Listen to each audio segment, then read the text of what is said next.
I don't want to hang myself. I don't want to shoot myself. I don't want to jump off a bridge. I don't want to run in front of a train. Because that's suicide. This is not suicide. What I plan to do. It's totally different. It's going out with some dignity. Euthanasia is the voluntary termination of life in order to end the suffering. It is a doctor-assisted act which would allow patients to pass on potential inner privacy of their own homes and surrounded by their loved ones. 85% of Americans die in some kind of healthcare facility, hospitals, or nursing homes. Of this group, 70%, which is equivalent to almost 60% of the whole population, choose to withhold some kind of life-sustaining treatment. Euthanasia in the Netherlands has been the first country where it has been allowed since 1994. Euthanasia is currently illegal and punishable as murder throughout the United States. However, it's legal in Oregon, where state's law authorizes physicians to write lethal prescriptions for diagnosed with terminal illness. I want to change the law because we don't allow our animals to suffer as we humans have to suffer at the end of life. It is too cruel for our loved animals, yet we can only watch and feel inadequate to relieve our loved ones' distress. Sadly, few people die gracefully in their sleep. I'm not saying that everyone who's asking for euthanasia should have euthanasia. On the contrary, you have to look at all individual cases, and you have a long, persistent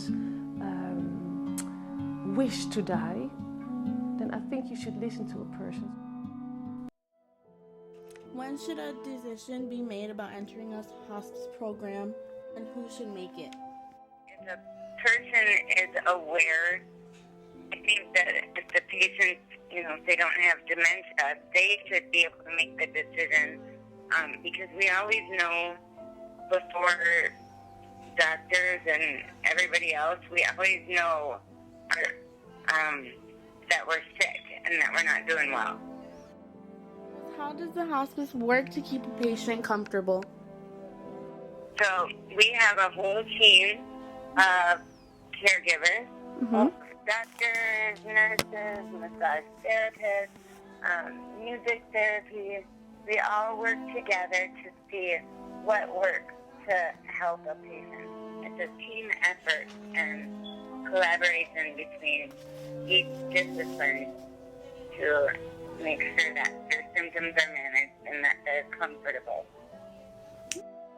How do you keep from being overwhelmed when you work with patients who are dying every day? For me, that's a simple question, because I believe in heaven, and I believe in Jesus, so my faith keeps me going. They'll be in paradise and dancing with Jesus. Occasionally I'll get somebody who doesn't believe, feeling that will be in that position to pray for them. But I think it would be emotionally draining to see all this suffering and dying if I didn't have faith. What do you say when a patient asks if they're dying? I'm always honest with them.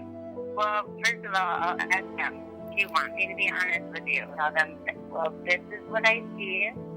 And, when we admit somebody to hospice, we admit them from a doctor's order, from a doctor saying that they have a terminal illness of 6 months or less to live. I just recently had a patient with, she had lung cancer, and it had metastasized to her liver, and then they seen that the chemo wasn't helping it, so came on hospice. Well, are there any patients that need more care than others? But I was just talking about with the cancer, with the met to the liver, the bones, and the brain. Her care just she just passed away this week, so it was a kind of a tough one because she needed more. First of all, we needed her pain to get managed, and that bone pain is such a difficult pain to manage. She just needed more and more care. We were changing hospice assignments like almost weekly, and it came to the point where we had a nurse visit almost every day, and in 8.